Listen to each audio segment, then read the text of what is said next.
Hi, I'm June, and I just finished my first book of the Discworld series. Hello, my friends, welcome to my channel.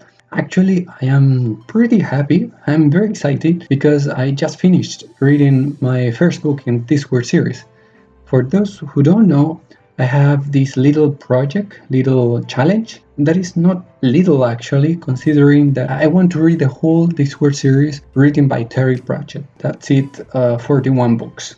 But I have many expectations about this project. My plan is reading one book per week, so on weekends I want to upload a video with a brief summary of the book, of course trying to avoid spoilers as much as I can, and then giving my own opinion about the book.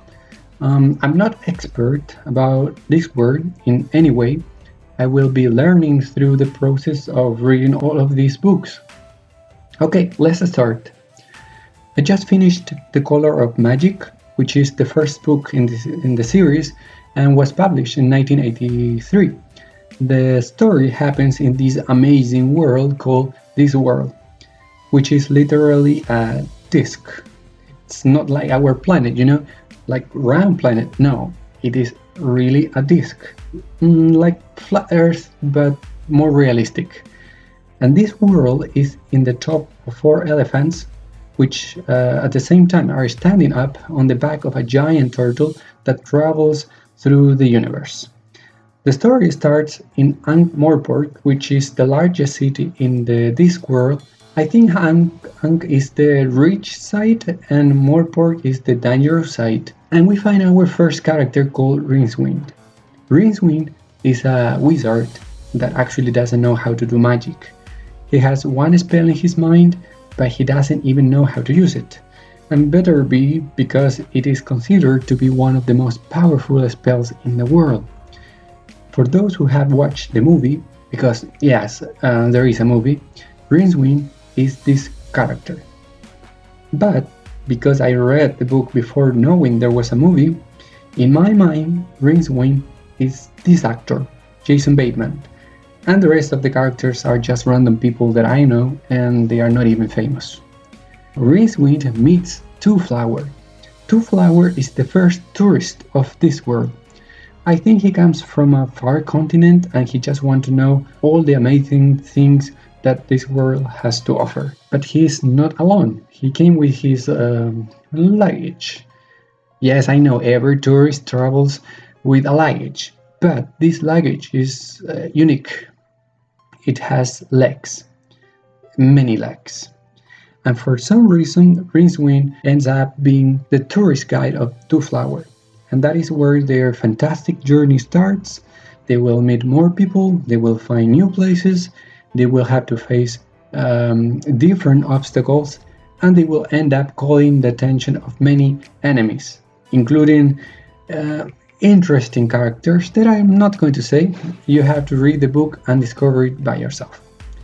Okay, I am trying to order my ideas so I can tell you all I think about this book. If you have seen other videos or booktubers talking about this series, they all agree in one thing, that this fantasy series is hilarious. So I knew what I was about to read. I knew that I would read about the typical setting and plot that we find in most fantasy books, and in addition, if it was going to be hilarious, well, I knew the type of humor I could find. But to be honest, I was surprised by the execution and the way Terry Pratchett developed both concepts. In some way, it reminded me of The Simpsons. It is supposed to be for children, they are cartoons, they are colorful, they are funny, but when you pay more attention, you noticed that they have content for an adult audience, or content that just adults will understand. The first book in this series seems to be a comedy of what we understand by fantasy. It is really hilarious. Well, it's not that I was laughing the whole book, but there are so many funny quotes. I just didn't get bored reading this book. And if for me this book was somewhere between good and great, and it is not considered to be the best book in the series, then for sure I want to continue reading until reaching those books. Now, there are things that call my attention. The first thing was the humor, because I didn't know how it was supposed to be shown, and actually it was shown in a very obvious way. Then we have characters. Yeah, the characters were well defined and breaking in some way the stereotypes of what fantasy is. Therefore, you never know what is going to happen next. But above all the things, what caught my attention the most was the setting, and even more than that, the way Terry Pratchett sets strong pillars to sustain such a world. I just read the first book, so I don't know if this idea will improve or develop in the following books. But in the color of magic, even if we see that this world seems to be so much fantastic, Terry Pratchett created a way to make this world believable. Because if we talk about flat Earth and we say, okay, interesting, but how it works? How can it be possible? And we start asking more and more questions, we will end up having more doubts and questions than those from the beginning. But in this world, even though we know it is a fantasy book, we discover how Terry Pratchett could create an answer for everything.